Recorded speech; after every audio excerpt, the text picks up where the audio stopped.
Hello friends, welcome back to Sarkari exam fighter. तो आप लोगों की जो एग्ज़ाम है दिल्ली पुलिस का वो 10 अक्टूबर से होने वाले हैं। तो बहुत कम टाइम बचा है, तो आप लोगों के लिए मोस्ट इंपॉर्टेंट क्वेश्चंस को लेकर के आए हुए हैं। तो हम लोग कर रहे हैं जीके और जीएस के टॉप 100 क्वेश्चंस को। तो चलिए शुरू करते हैं। तो स्टार्ट करने से पहले एक बात और बता दें कि रीजनिंग के प्रैक्टिस सेट भी अगर आप लोग देखना चाहते हो तो वो वीडियो भी डली हुई हैं चैनल पर, और आपके लिए कंप्यूटर के वीडियो भी चल रहे हैं। चलिए शुरू करते हैं। तो सभी लोग ध्यान दीजिएगा कि आपको जितने भी क्वेश्चन कराए जा रहे हैं वो आपके एग्ज़ाम की दृष्टि से बहुत ज़्यादा इंपॉर्टेंट हैं। तो एक बार सारे क्वेश्चंस को करिएगा और उनको याद जरूर करिएगा। देखिए, पहला क्वेश्चन आपके सामने है, गंगा निर्माण के लिए दो पवित्र नदियों अलकनंदा और भागीरथी के संगम को के रूप में जाना जाता है। मतलब किसके रूप में जाना जाता है? जो अलकनंदा है और भागीरथी है, इसके संगम को क्या कहा जाता है? तो सबसे पहला ऑप्शन है देव मुकुट, और second option Dev Prayag, third option देव कुमुद, और फोर्थ ऑप्शन है देव दृष्टि। तो देखिए, जो राइट आंसर है मतलब अलकनंदा और भागीरथी का संगम, इसको क्या कहते हैं? देव प्रयाग कहते हैं। ठीक है, तो यहाँ पे इसका करेक्ट आंसर ये हो गया। अब आपसे क्वेश्चन घुमा करके पूछ सकता था, मतलब उसका क्वेश्चन पूछने का तरीका कुछ अलग हो सकता था। कैसे पूछ सकता था? आपसे क्वेश्चन पूछ सकता था कि अलकनंदा और भागीरथी के संगम को क्या कहते हैं, या फिर देव प्रयाग में कौन सी नदियां आपस में मिलती हैं। ठीक है, तो इस प्रकार से आपसे क्वेश्चन अलग तरीके से पूछा जा सकता था, लेकिन आपको आंसर का कंफ्यूज नहीं होना है। आपको देख कर के क्वेश्चन को अच्छे से पढ़ना है, फिर उसका आंसर लगाना है। ठीक है, इसका राइट आंसर है देव प्रयाग। उसके बाद देखिएगा नेक्स्ट प्रश्न। इसमें आपसे बोला जा रहा है कि भारतीय संविधान के 61वें संशोधन के तहत, मतलब भारतीय संविधान के 61वें जो संशोधन था उसके तहत क्या हुआ था? पहला ऑप्शन है कि अरुणाचल प्रदेश को पंचायती राज संस्थानों में अनुसूचित जातियों के लिए आरक्षण से छूट दे दी। उसके बाद सेकंड ऑप्शन है कि मंत्रिपरिषद के आकार को विधायी सदस्यों की संख्या के 15% तक सीमित कर दिया गया था। थर्ड ऑप्शन है कि मतदान की आयु 21 से घटा करके 18 वर्ष कर दी। और फोर्थ ऑप्शन है उड़िया की जगह उड़िया किया गया। तो देखिए, जो भारतीय संविधान का 61वां संशोधन था, यानी कि 61वां 61 कॉन्स्टिट्यूशन अमेंडमेंट जो हुआ था वो कब हुआ था? 1989 में। ठीक है, 1989 में हुआ था। इसके तहत क्या किया गया था? जो अपनी वोट डालने की उम्र थी, मतलब मतदान की उम्र थी, उसको 21 से घटा करके 18 वर्ष कर दिया गया था। ठीक है, तो इसका करेक्ट आंसर हो जाएगा ऑप्शन जो अपना थर्ड वाला है, वो इसका करेक्ट आंसर है। ठीक है, चलिए उसके बाद देखिएगा नेक्स्ट प्रश्न। इसमें आपसे ये बोल रहे हैं कि डेविस कप से संबंधित है। यहाँ पे आपको बताना है कि डेविस कप किससे संबंधित है। तो देखिए, आपको मैं यहाँ पे कुछ इंपॉर्टेंट कप बताऊंगा और उनके जीते हुए लोगों को बताऊंगा, मतलब अभी किसने किसने जीते हैं, जो कि आपके एग्जाम में करंट की दृष्टि से क्वेश्चन बन सकता है। तो देखिए, सबसे पहले तो इस क्वेश्चन को सॉल्व करते हैं कि डेविस कप का संबंध है किससे। पहला ऑप्शन है फुटबॉल, सेकेंड ऑप्शन है हॉकी, और थर्ड ऑप्शन है टेनिस, और फोर्थ ऑप्शन है क्रिकेट। तो जो डेविस कप है उसका संबंध है टेनिस से, तो इसका करेक्ट आंसर हो जाएगा ये वाला। ठीक है, यानी कि जो डेविस कप है इसका संबंध किससे है? तो टेनिस से इसका संबंध है। ठीक है, इसका राइट आंसर ये हो गया। अब हम बात करते हैं कुछ इंपॉर्टेंट कप जो आपके एग्जाम में क्वेश्चन बन सकता है। ठीक है, तो जैसे आपने देखा है फुटबॉल से संबंधित कुछ कप आ जाते हैं आपके एग्जाम में, और आपसे कई बार पूछ लिया जाता है। तो देखिए, एक तो आपके संबंध एक मतलब आपसे एक पूछा जा सकता है कि रणजी ट्रॉफी पहली बार विजेता, मतलब रणजी ट्रॉफी का पहली बार विजेता कौन था? तो रणजी ट्रॉफी का पहली बार विजेता कौन था? मध्य प्रदेश। उसके बाद आपसे पूछ लिया जाता है कि दिलीप ट्रॉफी का संबंध किससे है? तो दिलीप ट्रॉफी का संबंध किससे है? तो दिलीप ट्रॉफी का संबंध है, एक तो आपसे पूछा जा सकता है दिलीप ट्रॉफी का संबंध किससे है। उसके बाद ये भी पूछा जा सकता है कि दिलीप ट्रॉफी किसने जीती है। तो दिलीप ट्रॉफी जीती है अभी वर्तमान में, मतलब कुछ ही दिन हुए हैं, तो आपकी करंट की दृष्टि से क्वेश्चन बन सकता है। तो दिलीप ट्रॉफी जीती है पश्चिमी क्षेत्र ने। ठीक है, तो इसका ये हो जाएगा दिलीप ट्रॉफी किसने जीती है? पश्चिमी क्षेत्र ने। उसके बाद विजय हजारे कप के बारे में आपसे बोल लिया जाता है कि विजय हजारे कप किसने जीता? तो विजय हजारे कप जीता है हिमाचल प्रदेश ने। ठीक है, तो इस तरीके से आपसे कुछ इंपॉर्टेंट है ना, उनको भी देख लेते हैं। ठीक है, तो जैसे आपसे पूछ लिया है कि डूरंड कप, अब देखिए डूरंड कप का संबंध किससे है? तो डूरंड कप का संबंध किससे होता है? तो डूरंड कप का आप सभी लोग जानते हैं कि फुटबॉल से किसका संबंध है? डूरंड कप का। डूरंड कप का अब देखिए, डूरंड जो कप है उसको जीता किसने है? डूरंड कप को जीता है बेंगलोर ने। किसने जीता है? बेंगलोर ने, बेंगलोर। तो इसका राइट आंसर ये हो जाएगा बेंगलोर। अगर क्वेश्चन पूछा जाए कि दिलीप ट्रॉफी का संबंध किससे है, तो दिलीप ट्रॉफी का संबंध है क्रिकेट से।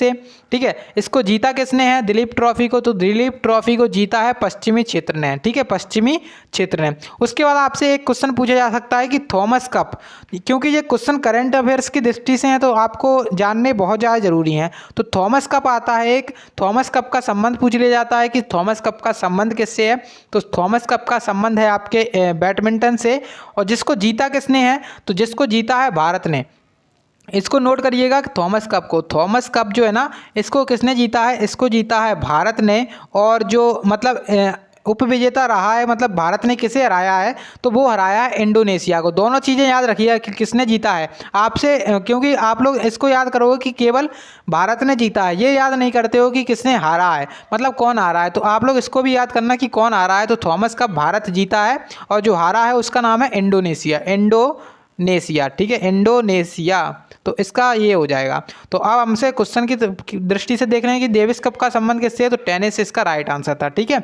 चलिए, अब हमने यहाँ पे कुछ क्वेश्चंस डिस्कस कर लिए जो कि आपके एग्जाम के पॉइंट ऑफ व्यू से बहुत ज़्यादा इंपॉर्टेंट है। अब देखिएगा नेक्स्ट प्रश्न, इसमें आपसे बोल रहे हैं कि निम्नलिखित में से कौन सी पुस्तक स्वामी दयानंद सरस्वती ने लिखी थी। तो आपसे ये बोला जा रहा है कि स्वामी दयानंद सरस्वती के बारे में जो मतलब उनकी बुक है उसको बताइए। तो आपसे एग्जाम में क्वेश्चन पूछ सकता है, इसलिए मैंने यहाँ पे लिखा हुआ है क्वेश्चन। तो जो स्वामी दयानंद की बुक थी, मतलब स्वामी दयानंद जी ने कौन सी बुक लिखी थी, तो पहला ऑप्शन है सत्यार्थ प्रकाश, सेकंड ऑप्शन है meditation and it's methods, third option है वेदांता वॉइस ऑफ फ्रीडम, और फोर्थ ऑप्शन है माई मास्टर। तो देखिए, जो स्वामी दयानंद सरस्वती जी थे, इनके द्वारा लिखी गई थी सत्यार्थ प्रकाश बुक। तो ऑप्शन जो फर्स्ट वाला है इसका करेक्ट आंसर हो जाएगा, ठीक है। अब देखिए, स्वामी दयानंद सरस्वती के बारे में जब हम बात करते हैं थोड़ी सी, तो इन्होंने एक समाज की स्थापना की थी जिसका नाम है आर्य समाज। आर्य समाज की स्थापना किसके द्वारा की गई थी, स्वामी दयानंद सरस्वती के द्वारा किसकी स्थापना की गई थी, आर्य समाज की स्थापना की गई थी, ठीक है। अब आप लोग कमेंट बॉक्स में ये बताइएगा कि जो ब्रह्म समाज है उसकी स्थापना किसके द्वारा की गई थी, ठीक है। उसके बाद देखिएगा नेक्स्ट प्रश्न, इसमें आपसे बोल रहे हैं कि बाण भट्ट, क्या कह रहे हैं, बाण भट्ट जो अपने साहित्यिक कार्यों के लिए प्रसिद्ध हैं, किसके शासनकाल के दौरान अपने चरम उत्कर्ष पर थे। तो जो बाण भट्ट थे मतलब किसके शासनकाल के दौरान थे, पहला तो ऑप्शन आपके सामने यहाँ पे सीधा सीधा दिख रहा है अशोक, सेकंड है बिंदुसार, थर्ड ऑप्शन है चंद्रगुप्त द्वितीय, और फोर्थ ऑप्शन है हर्षवर्धन। तो देखिए, जो बाण भट्ट जी थे ना, वो किसके शासनकाल के दौरान थे, तो ये थे हर्षवर्धन के शासनकाल के दौरान। इनकी आप लोगों ने एक बुक भी देखी होगी, इनकी दो बुक इंपॉर्टेंट हैं, उनको जरूर लिखिएगा। तो एक बुक थी इनकी हर्षचरित्रम, क्योंकि हर्षवर्धन के शासनकाल में थे, तो इन्होंने क्या बुक लिखी थी, हर्षचरित्रम, ठीक है। एक बुक है इनकी हर्षचरित्रम, ठीक है, हर्षचरित्रम। उसके बाद एक बुक थी इनकी कौन सी, एक बुक थी कादम्बरी। तो एक बुक थी कादम्बरी, ठीक है। तो यहाँ पे ये दोनों इंपॉर्टेंट हैं, इनको याद करिएगा। अब आप लोग ये बताइएगा कि राजतरंगिणी जो बुक है वो किसके द्वारा लिखी गई थी, राजतरंगिणी बुक, ठीक है।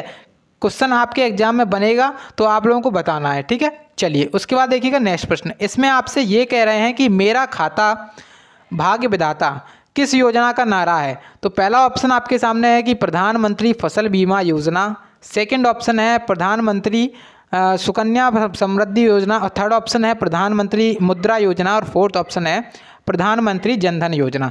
तो जो देखिए, मेरा खाता मेरा भाग्य विधाता, ये किस योजना के मतलब किस योजना का नारा है, तो ये है प्रधानमंत्री जन धन योजना।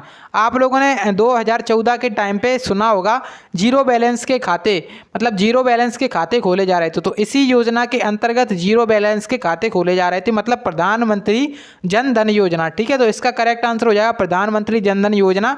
ये नारा दिया गया था इसमें, मेरा खाता भाग्य विधाता, ठीक है।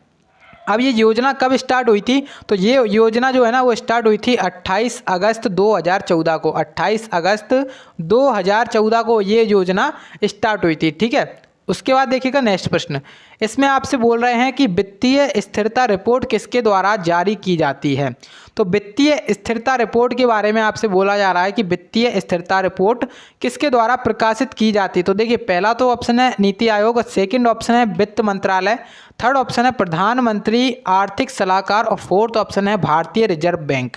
तो देखिए, तो इसका राइट आंसर क्या हो सकता है, आप लोग एक तो देखो वित्त मंत्रालय आपने देखा और यहाँ पे लिखा हुआ है वित्तीय रिपोर्ट, तो आप कुछ लोग होंगे जो यहाँ पे क्या आंसर लगा देंगे, वित्त मंत्रालय। लेकिन करेक्ट आंसर इसका क्या है, जो वित्तीय स्थिरता रिपोर्ट है वो किसके द्वारा जारी की जाती है, आरबीआई के द्वारा जारी की जाती है। तो आरबीआई यानी कि रिजर्व बैंक ऑफ इंडिया, यानी कि भारतीय रिजर्व बैंक, इसके द्वारा जारी की जाती है जो वित्तीय स्थिरता रिपोर्ट है वो, ठीक है। अब देखिए, आरबीआई के बारे में हम जब थोड़ी सी चर्चा करते हैं। तो आरबीआई के बारे में आप लोगों को कुछ जानकारी पता होनी चाहिए, जैसे कि इसकी स्थापना कब हुई थी। तो इसकी स्थापना हुई थी 1935 में। 1935 में इसकी स्थापना हुई थी। 1 अप्रैल आप इसकी तारीख लिख सकते हो। तो 1 अप्रैल 1935 को इसकी स्थापना हुई थी। और एक्ट कौन सा था? तो एक्ट था इसका 1934 का एक्ट। तो 1934 के अधिनियम से इसकी स्थापना हुई थी, ठीक है। उसके बाद देखिएगा यहाँ पर तो इसका राष्ट्रीयकरण के बारे में आपसे पूछा जा सकता है कि इसका राष्ट्रीयकरण कब हुआ था। तो इसका राष्ट्रीयकरण हुआ था 1 जनवरी 1949 को, ठीक है। 1 जनवरी 1949 को जो अपनी आरबीआई बैंक है, रिजर्व बैंक ऑफ इंडिया, इसका हो गया था राष्ट्रीयकरण, ठीक है।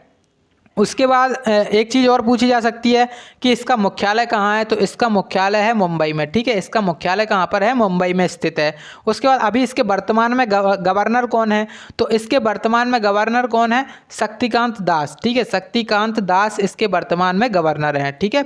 तो ये क्वेश्चन बन सकते थे। अब आप लोग ये बताइएगा कमेंट बॉक्स में कि जो अपनी भारतीय रिजर्व बैंक है यानी कि आरबीआई है, इसके पहले भारतीय गवर्नर कौन थे? पहले भारतीय गवर्नर कौन थे, इसके बारे में आप लोगों को कमेंट बॉक्स में बताना है। मैं कमेंट बॉक्स में इसलिए पूछता हूं कि कितने लोगों को पता है ये चीज़ आप लोग, और आपके एग्जाम में हेल्पफुल होगी, क्योंकि आप लोग कोई चीज़ एक बार लिख देते हो तो उसको कभी भूलते नहीं हो, जो आपको याद रहती है, ठीक है। चलिए उसके बाद देखिएगा नेक्स्ट प्रश्न। इसमें आपसे ये कहा जा रहा है कि भारत में गेहूं का सबसे बड़ा उत्पादक राज्य कौन सा है। तो भारत में गेहूं का सबसे बड़ा उत्पादक राज्य कौन सा है? पहला तो उत्तर प्रदेश, सेकंड ऑप्शन है असम, थर्ड ऑप्शन है आपके पास मध्य प्रदेश, और फोर्थ ऑप्शन है हरियाणा। तो देखिए जो भारत में गेहूं का सबसे ज़्यादा उत्पादन होता है वो किस राज्य में होता है? वो होता है उत्तर प्रदेश में। तो उत्तर प्रदेश इसका करेक्ट आंसर हो जाएगा, ठीक है। उत्तर प्रदेश इसका करेक्ट आंसर हो जाएगा। उसके बाद आप लोगों देख सकते हो असम भी ऑप्शन में लिखा हुआ है। तो असम में किसकी खेती सबसे ज़्यादा होती है? तो असम में होती है सबसे ज़्यादा चाय की खेती, ठीक है। जो कि वर्ल्ड में मतलब पूरे विश्व में सबसे ज़्यादा चाय की खेती भी कहाँ पर होती है? ये भी असम में ही होती है, ठीक है। तो उत्तर प्रदेश क्वेश्चन का राइट आंसर है। और आपसे पूछा जाए कि सर्वाधिक चाय का उत्पादन कहाँ पर होता है? तो वो होता है असम में, ठीक है। अब आप लोग ये बताइएगा कि मध्य प्रदेश में किस फसल का सबसे ज़्यादा उत्पादन होता है, ठीक है। चलिए उसके बाद देखिएगा नेक्स्ट प्रश्न। तो इसमें आपसे कह रहे हैं कि भारतीय सेना ने गोवा को पुर्तगालियों से कब मुक्त कराया था। तो गोवा को पुर्तगालियों से कब मुक्त कराया गया था? तो सबसे पहले हम जब पुर्तगालियों की बात करते हैं तो पुर्तगाली एक ऐसे यूरोपीय थे जो सबसे पहले आए थे भारत में व्यापार करने की दृष्टि से। उसके बाद और सबसे लास्ट में गए थे, मतलब अपने ब्रिटिश लोगों ने अपने भारत पर कब्जा कर लिया था, अपन पर शासन किया था, तो वो भी चले गए थे। लेकिन ये जो पुर्तगाली थे वो नहीं गए थे। तो पुर्तगाली कब गए थे? पुर्तगाली गए थे 1961 में, ठीक है। तो इसका करेक्ट आंसर हो जाएगा 1961। तो पुर्तगालियों के द्वारा, जो पुर्तगाली हैं, भारतीय सेना के द्वारा पुर्तगालियों को कब मुक्त कराया गया था? मतलब पुर्तगालियों भारत जो गोवा है उसको भारतीय सेना ने पुर्तगालियों से कब मुक्त कराया था? तो 1961 इसका करेक्ट आंसर हो जाएगा, ऑप्शन नंबर सेकंड, ठीक है। चलिए उसके बाद देखिएगा नेक्स्ट प्रश्न। इसमें आपसे क्वेश्चन में बोल रहे हैं कि विश्व पर्यावरण दिवस 2022 का विषय क्या था। विषय का मतलब यहाँ पर किससे है? थीम। तो थीम क्या थी? THEME। तो थीम के बारे में आपसे पूछा जा रहा है कि जो अपनी विश्व पर्यावरण दिवस 2022 था इसकी थीम क्या थी।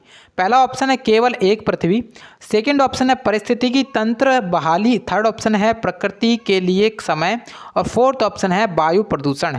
तो देखिए जो विश्व पर्यावरण दिवस 2022 था इसकी थीम क्या थी? केवल एक पृथ्वी। आपसे क्वेश्चन आप पूछा जा सकता है क्योंकि ये करंट की दृष्टि से इंपॉर्टेंट है, 2022 का है इसलिए करंट की दृष्टि से इंपॉर्टेंट है। आप सभी लोग जानते हैं कि पर्यावरण दिवस कब मनाया जाता है। तो पर्यावरण जो विश्व पर्यावरण दिवस है 5 जून को मनाते हैं, ठीक है। 5 जून को मनाया जाता है पर्यावरण दिवस। जो कि इसकी थीम क्या थी? तो इसकी थीम थी केवल एक पृथ्वी, यानी कि ओनली वन अर्थ, ठीक है।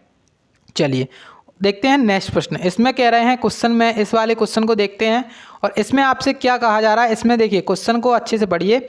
इसमें ये कह रहे हैं कि नीति आयोग ने निम्नलिखित में से किस पंचवर्षीय योजना के दौरान योजना आयोग का स्थान लिया था। तो नीति आयोग ने किस पंचवर्षीय योजना के तहत योजना आयोग का स्थान लिया था। तो नीति आयोग के बारे में जब थोड़ी यहाँ पे क्वेश्चन आ ही गया है तो यहाँ पे हम बता दें कि नीति आयोग जो है ना उसकी स्थापना कब हुई थी। तो उसकी स्थापना हुई थी 1 जनवरी 2015 को, ठीक है। 1 जनवरी 2015 को इसकी स्थापना हुई थी। अब देखिए नीति आयोग था, इसकी स्थापना तो 2015 को हो गई, लेकिन इससे पहले इसका नाम क्या था? इससे पहले इसका नाम था योजना आयोग। ठीक है, तो योजना आयोग इसका नाम था। मतलब कौन सी पंचवर्षीय योजना के तहत ये सब किया गया था? तो पंचवर्षीय योजना थी वो 12वीं पंचवर्षीय योजना थी। ठीक है, तो यहाँ भारत में कितनी पंचवर्षीय योजना चली हैं? अभी तक 12 पंचवर्षीय योजना चली हैं, जो कि यहाँ पे आकर के समाप्त हो गई हैं। उसके बाद देखिए 12वीं पंचवर्षीय योजना के तहत ही क्या किया गया था? जो योजना आयोग है उसका नाम बदल करके नीति आयोग रख दिया गया था। इसकी स्थापना कब हुई थी नीति आयोग की? तो इसकी स्थापना हुई थी 1 जनवरी 2015 को। अब देखिए इसके अध्यक्ष के बारे में पूछा जा सकता है, तो इसके जो अध्यक्ष हैं वो होते हैं पीएम, यानी कि प्रधानमंत्री। मतलब जो भी वर्तमान में प्रधानमंत्री होगा वही इसका अध्यक्ष होगा। तो वर्तमान में इसके अध्यक्ष कौन है? प्रधानमंत्री नरेंद्र मोदी। अब आपसे इसके उपाध्यक्ष के बारे में पूछा जा सकता है, तो उपाध्यक्ष इसके वर्तमान में कौन है? तो इसके उपाध्यक्ष कौन है? तो इसके उपाध्यक्ष हैं राजीव कुमार। ठीक है, राजीव कुमार। ठीक है, तो इसके उपाध्यक्ष क्या हैं? राजीव कुमार हैं। इसका करेक्ट आंसर है। अब देखिए क्वेश्चन कैसे पूछा जा रहा था कि योजना आयोग के स्थान लिया था किस पंचवर्षीय योजना के तहत? तो 12वीं पंचवर्षीय योजना इसका करेक्ट आंसर हो जाएगा। ठीक है, उसके बाद देखेंगे नेक्स्ट प्रश्न। अब देखिए इसमें क्या कह रहे हैं कि जो 2022 के ह्यूमन हैप्पीनेस इंडेक्स यानी कि मानव खुशहाली सूचकांक में भारत का स्थान क्या है? तो देखिए जितने भी आपके सूचकांक हैं जो कि आपके एग्जाम में क्वेश्चन बन सकते हैं, इंपॉर्टेंट हैं, तो मैं उनको आपके सामने लेकर आऊँगा कि मतलब यहाँ पे किस इंडेक्स में मतलब किसकी क्या रैंक रही है। ठीक है, तो उनके बारे में हम लोग यहाँ पे थोड़ी सी चर्चा करेंगे। ठीक है, चलिए तो देखते हैं यहाँ पे सबसे पहले तो इस क्वेश्चन को देखिए। इस क्वेश्चन में आपसे क्या कह रहा है? 2022 के ह्यूमन हैप्पीनेस इंडेक्स, जो 2022 में ह्यूमन हैप्पीनेस इंडेक्स था, इसकी मतलब इसमें भारत की रैंक क्या थी? तो भारत की रैंक थी 136। क्या थी इसकी भारत की रैंक? 136। तो इसका करेक्ट आंसर हो जाएगा, यानी कि 136, 136वें स्थान पर था भारत। ठीक है, अब कुछ इंपॉर्टेंट मैं आपको बताने वाला हूँ, तो उनको जरूर देखिएगा। ठीक है, तो देखिए कुछ इंपॉर्टेंट, जैसे आपसे अगर क्वेश्चन आ जाता है कि ह्यूमन डेवलपमेंट इंडेक्स यानी कि HDI यानी कि मानव विकास सूचकांक। ठीक है, मानव विकास सूचकांक ह्यूमन डेवलपमेंट इंडेक्स में भारत की रैंक क्या है? तो HDI में भारत की रैंक क्या है? तो भारत की रैंक है 132। ठीक है, उसके बाद आप लोगों से पूछ लिया जाए कि वर्ल्ड जो अपनी विश्व प्रेस स्वतंत्रता सूचकांक है, जो अपनी मतलब अपनी जो प्रेस है उसकी स्वतंत्रता कितने मतलब स्थान पे है? तो वर्ल्ड प्रेस स्वतंत्रता सूचकांक यानी कि वर्ल्ड प्रेस फ्रीडम इंडेक्स में भारत की रैंक क्या है? यानी कि विश्व प्रेस स्वतंत्रता सूचकांक में भारत की रैंक क्या है? तो उसकी रैंक है 150। ठीक है, उसके बाद आप लोगों से ये पूछा जा सकता है कि शांति में मतलब कौन सी रैंक है? तो विश्व शांति सूचकांक में भारत की कौन सी रैंक है?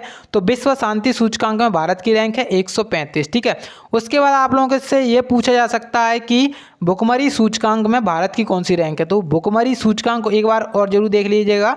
तो भुखमरी सूचकांक में, तो भुखमरी जो सूचकांक है उसमें भारत की रैंक है 101। ठीक है, तो ये सब इंपॉर्टेंट है। और भी कुछ इंपॉर्टेंट है वो मैं अगले वीडियो में डिस्कस कर लूँगा, तो आपके एग्जाम के लिए इनफ हो जाएगा। ठीक है, चलिए उसके बाद देखते हैं नेक्स्ट प्रश्न को। इसमें आपसे बोल रहे हैं कि पंडित रविशंकर कौन सा पुरस्कार जीतने वाले पहले भारतीय थे? तो देखिए पंडित जो रविशंकर जी थे वो कौन सा पुरस्कार जीतने वाले पहले भारतीय थे? पहला ऑप्शन आपके सामने ऑस्कर अवार्ड, ऑस्कर पुरस्कार। Second option Grammy life time achievement award. Third option है विश्व संगीत पुरस्कार और फोर्थ ऑप्शन है आई हेयर्ट रेडियो संगीत पुरस्कार। तो देखिए जो अपने पंडित रविशंकर जी थे, इनने कौन सा पुरस्कार जीता था? इन्होंने जीता था Grammy life time achievement award. और ये कब जीता था? तो ये जीता था इन्होंने 2013 में। ठीक है, तो 2013 में जीता था और पहले भारतीय थे, मतलब पहले भारतीय थे, मतलब ऐसे पहले व्यक्ति थे भारत के जिन्हें ये वाला अवार्ड मिला था। ये कौन सा अवार्ड है? Grammy life time achievement award. ठीक है, अब आप लोग कमेंट बॉक्स में ये बताइएगा कि इसका संबंध किस क्षेत्र से है? जो Grammy life time achievement award है इसका संबंध किस क्षेत्र से है? ठीक है, चलिए देखिएगा नेक्स्ट प्रश्न। तो देखिए इसमें आपसे बोला जा रहा है कि पहले तो एक ब्लैंक दिया गया है और बोल रहे हैं कि जम्मू कश्मीर का एक प्रसिद्ध नृत्य है। तो चार ऑप्शंस में से आपको ये बताना है कि मतलब इनमें से जम्मू कश्मीर का प्रसिद्ध नृत्य कौन सा है? तो देखिए जब हमने देखा यहाँ पे जम्मू कश्मीर के बारे में बात हो रही, तो जम्मू कश्मीर में कौन सा होता है, जो दुमहल है वो इसका करेक्ट आंसर हो जाएगा, यानी कि दुमहल इसका करेक्ट आंसर है, जो जम्मू कश्मीर में एक प्रसिद्ध नृत्य है। ठीक है, चलिए अब आप लोगों को एक चीज़ और याद रखनी है, एक होता है असम में। असम में कौन सा होता है, एक होता है असम में कौन सा होता है, असम में होता है बिहू। कौन सा होता है, असम में बिहू। ठीक है, तो बिहू अगर आप लोग याद करोगे तो आपको नाम याद आना चाहिए असम। ठीक है, असम। तो इस प्रकार से यहाँ पे एक चीज़ और है असम में, उसका नाम क्या है, सत्रिया, तो उसको भी लिख लीजिए आप, सत्रिया। ठीक है, तो इस प्रकार से दो इंपॉर्टेंट मैंने बता दिए आपको, और भी आगे बताता रहूँगा। सो इसमें देखिए अगला प्रश्न, इसमें आपसे कह रहे हैं कि जो अंतर्राष्ट्रीय शांति और सुरक्षा को बढ़ावा देने के लिए, अंतर्राष्ट्रीय जो शांति और सुरक्षा को बढ़ावा देने का प्रावधान भारत के संविधान के किस भाग में शामिल है। तो भारत के संविधान के किस भाग में अंतर्राष्ट्रीय शांति और सुरक्षा को बढ़ावा देने का प्रावधान है। पहला ऑप्शन है नीति निर्देशक तत्व, सेकंड ऑप्शन मौलिक अधिकार, थर्ड ऑप्शन है मौलिक कर्तव्य, और फोर्थ ऑप्शन है राष्ट्रीय आपातकाल। तो देखिए जो अंतर्राष्ट्रीय शांति और सुरक्षा को मतलब बढ़ावा देना है वो किसके अंतर्गत आता है, तो वो आता है राज्य के जो नीति निर्देशक सिद्धांत होते हैं, राज्य के नीति निर्देशक तत्व होते हैं, उनके अंतर्गत आता है। अब ये भाग कौन सा है, तो संविधान का भाग 6 के अंतर्गत आते हैं राज्य के नीति निर्देशक तत्व। ठीक है, तो इसका करेक्ट आंसर हो जाएगा ऑप्शन नंबर फर्स्ट। ठीक है, अब मौलिक अधिकार आपसे यहाँ पे दिख रहे हैं, तो मौलिक अधिकार जो है ना वो भारत के किस भाग के अंतर्गत आते हैं, मतलब जो संविधान है उसके किस भाग के अंतर्गत आते हैं, तो वो है भाग कौन सा, तो संविधान के भाग है तीसरा। ठीक है, भाग 3 के अंतर्गत क्या आते हैं, मौलिक अधिकार। अगर आपसे अनुच्छेद पूछा जाए तो अनुच्छेद है 12 से 35। ठीक है, उसके बाद जो अपना नीति निर्देशक तत्व हैं वो 36 से लेकर के किस अनुच्छेद तक हैं, तो वो देखिए जो अपना नीति निर्देशक तत्व है 36 से लेकर के 51 तक हैं। ठीक है, 51 तक, तो इसका ये हो जाएगा। ठीक है, तो इस प्रकार से जो इंपॉर्टेंट चीज़ें बन सकती हैं वो आप लोग इनको देख लीजिए एक बार। ठीक है, सो नेक्स्ट प्रश्न आपके सामने, इसको देखिए यहाँ पे क्वेश्चन में आपसे बोला क्या जा रहा है इस प्रश्न में, इसमें आपसे कह रहे हैं कि 2024 के ग्रीष्मकालीन ओलंपिक की मेज़बानी किस शहर में होनी है। तो जो 2024 में ओलंपिक होंगे ग्रीष्मकालीन, उनकी मेज़बानी किस शहर, मतलब कौन सा शहर करेगा। तो पहला ऑप्शन है पेरिस, सेकंड ऑप्शन है टोक्यो, थर्ड ऑप्शन है लॉस एंजल्स, और फोर्थ ऑप्शन है बीजिंग। तो देखिए जो अब हम यहाँ पे बताते हैं कुछ इंपॉर्टेंट, जैसे यहाँ पे देखा आपने पेरिस, तो आप लोग सीधा सीधा लिख दीजिए 2024। उसके बाद आपने देखा यहाँ पे टोक्यो, तो 2020 लिख दीजिए। लॉस एंजल्स देखा तो 2028 लिख दीजिए। अब हमने यहाँ पे लिखवा तो दिया, अब आप लोगों को ये पता होना चाहिए कि जो अपना 2024 में ग्रीष्मकालीन ओलंपिक होगा वो कहाँ पे होंगे, पेरिस में होंगे। पेरिस कहाँ पर है, फ्रांस की राजधानी क्या है, फ्रांस की राजधानी है पेरिस। ठीक है, उसके बाद देखिए जो 2020 में हुई थे, 2020 के कब हुए थे, कोविड-19 की वजह से 2021 में हुए थे, और 2021 में हुए थे टोक्यो ओलंपिक। ठीक है, अब ये कब, टोक्यो कहाँ पर है, जापान में है, जापान में। ठीक है, तो अगर जो 2020 वाला है इसको ओलंपिक को आप लोगों को एग्जाम के हिसाब से ज़्यादा याद करके जाना है, मतलब एग्जाम में क्वेश्चन कहीं से पूछ सकता है ओलंपिक में से। ठीक है, तो इसको ज़रूर याद कर लीजिएगा। उसके बाद जो लॉस एंजल्स है तो 2028 में कब होंगे, जो ओलंपिक हैं 2028 के, वो कहाँ पर होंगे, लॉस एंजल्स में होंगे। तो ठीक है, चलिए उसके बाद देखिएगा नेक्स्ट प्रश्न। इस प्रश्न में आपसे कह रहे हैं कि जो निम्नलिखित में से कौन सा भारतीय संविधान के अनुसार, कौन सा भारतीय संविधान के अनुसार के स्वतंत्रता के अधिकार के अंतर्गत नहीं आता है। तो देखिए स्वतंत्रता के अधिकार के अंतर्गत नहीं आता है, सबसे पहले देखिए स्वतंत्रता का अधिकार संविधान के किस अनुच्छेद के तहत आता है वो आपको पता होना चाहिए। तो अनुच्छेद कौन सा है जो स्वतंत्रता का अधिकार है, मतलब भारत के संविधान में स्वतंत्रता का अधिकार है वो किस आर्टिकल में आता है, किस अनुच्छेद में आता है, तो वो आता है अनुच्छेद 19। ठीक है, अब अनुच्छेद 19 के अंतर्गत कौन सी स्वतंत्रताएं आपको दी गई हैं। एक तो आपके सामने है भारत में पूरे क्षेत्र में स्वतंत्र रूप से घूमने की स्वतंत्रता, जो है बिल्कुल सही है क्योंकि ये दिया गया है उसमें। उसके बाद है यहाँ पे संगठन या संघों का गठन करना, तो ये बात भी बिल्कुल सही है। उसके बाद थर्ड ऑप्शन है भाषण और अभिव्यक्ति की स्वतंत्रता, ये भी बात बिल्कुल सही है। और तो इस प्रकार से यहाँ पर ये सभी चीज़ें आपको दी गई हैं, लेकिन आपने देखा यहाँ पे अपने पसंदीदा धर्म को बढ़ावा देना, तो ये आपको जो संविधान के स्वतंत्रता का अधिकार है उसमें नहीं दिया गया है। तो ये इसका करेक्ट आंसर हो जाएगा ऑप्शन नंबर 3। ठीक है, ऑप्शन नंबर जो 3 है वो इसका करेक्ट आंसर हो जाएगा। ठीक है, चलिए उसके बाद देखिएगा नेक्स्ट प्रश्न। इसमें आपसे कह रहे हैं कि पानीपत की दूसरी लड़ाई में निम्नलिखित में से कौन पराजित हुआ था।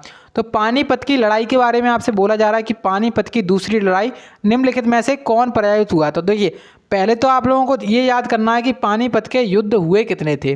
तो आप लोग जब सीक्वेंस में याद करते हो तब आप लोगों को अच्छे से याद रहता है, और आप लोग अगर सीक्वेंस में याद नहीं करते हो और ऐसे ही रट्टाफिकेशन कर लिया आप लोगों ने तो कुछ नहीं होने वाला, ठीक है।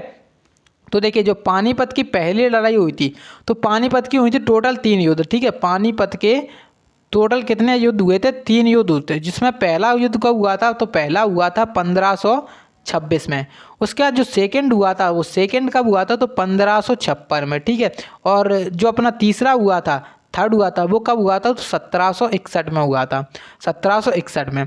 अब देखिए पहला कब, मतलब किस किस के बीच में हुआ था? तो पहला जो युद्ध है वो हुआ था बाबर और इब्राहिम लोदी के बीच में, ठीक है। बाबर और इब्राहिम लोदी। तो आप लोग, मैं इसको शॉर्ट लिख दे रहा हूँ, आप लोग समझ जाना, बाबर और इब्राहिम लोदी। उसके बाद सेकंड है जो पानीपत का दूसरा युद्ध है वो किस किस के बीच में हुआ था? तो वो हुआ था अकबर और हेमू के बीच में, अकबर और हेमू के बीच में, हेमू, ठीक है। तो हेमू यहाँ पर क्या हुआ था? पराजित हो गया था, हार गया था, और अकबर जीत गया था। जो 1556 में पानीपत का दूसरा युद्ध हुआ था जिसमें अकबर की विजय हो गई थी और हेमू क्या हो गया था? पराजित हो गया था। वही क्वेश्चन में आपसे पूछा जा रहा है कि पराजित कौन हुआ था पानीपत की दूसरी लड़ाई में? तो हेमू पराजित हो गया था, इसका करेक्ट आंसर ये हो जाएगा। अब देखिए 1761 है आपके सामने, तो 1761 में हुआ था पानीपत का तीसरा युद्ध, और पानीपत का तीसरा युद्ध हुआ था। तो पानीपत के तीसरे युद्ध में किस किस के बीच में लड़ा गया था? तो एक अहमद शाह अब्दाली, जो आपने नाम सुना होगा कहीं, तो अहमद शाह अब्दाली एक अफ़गानी था, तो वो आया था और उसने किससे लड़ा था? मराठा से लड़ा था। तो अहमद शाह अब्दाली जीत गया था और मराठा हार गए थे, ठीक है। तो अब इस क्वेश्चन की तरफ बढ़ते हैं। तो इसमें बोला जा रहा है कि दूसरी लड़ाई में कौन पराजित हुआ था पानीपत की दूसरी लड़ाई में? तो ये हुए थे हेमू पराजित, ठीक है। चलिए उसका देखिएगा नेक्स्ट प्रश्न। तो इसमें आपसे ये कहा जा रहा है कि निम्नलिखित में से किसने मध्यकालीन भारत में तमिलनाडु पर शासन किया था? तो मध्यकालीन भारत में तमिलनाडु पर शासन किया था किसने? पहला ऑप्शन है चोल, और सेकंड ऑप्शन है पाल, थर्ड ऑप्शन है राष्ट्रकूट, और फोर्थ ऑप्शन है चालुक्य। तो देखिए तमिलनाडु पर शासन की बात आती है तो चोल वंश यहाँ पे इसका करेक्ट आंसर हो जाएगा, ठीक है। तो मध्यकालीन भारत में चोल ने, मतलब चोल वंश थे, उसने यहाँ पे शासन किया था, ठीक है, तमिलनाडु पर, ठीक है। अब इसके संस्थापक के आपसे पूछ लिया कि चोल वंश का संस्थापक कौन था? तो चोल वंश के जो संस्थापक थे उनका नाम था विजया लाल, ठीक है, विजया लाल। इनको याद जरूर कर लीजिएगा, इंपॉर्टेंट है, ठीक है। सो आज चलते हैं लास्ट प्रश्न की तरफ, और इसमें आपसे बोला जा रहा है कि जो ये वही क्वेश्चन आ गया है, डबल हो गया है। तो इसका करेक्ट आंसर क्या है? मध्यकालीन भारत में तमिलनाडु पर शासन किसने किया था? चोल वंश ने किया था, ठीक है। तो इसका करेक्ट आंसर हो जाएगा ऑप्शन नंबर फर्स्ट, ठीक है। तो इस प्रकार से हमने सभी क्वेश्चंस कंप्लीट कर चुके हैं। उम्मीद है कि आप सभी लोगों ने अभी तक सारे क्वेश्चंस को देखा होगा, और मैंने जो चीज़ें आपको बताई हैं क्वेश्चन से संबंधित, तो वो चीज़ें आप लोगों को ज़रूर याद करनी है, ठीक है। तो चलिए मिलते हैं अगली वीडियो में, तब तक के लिए जय हिंद, जय भारत।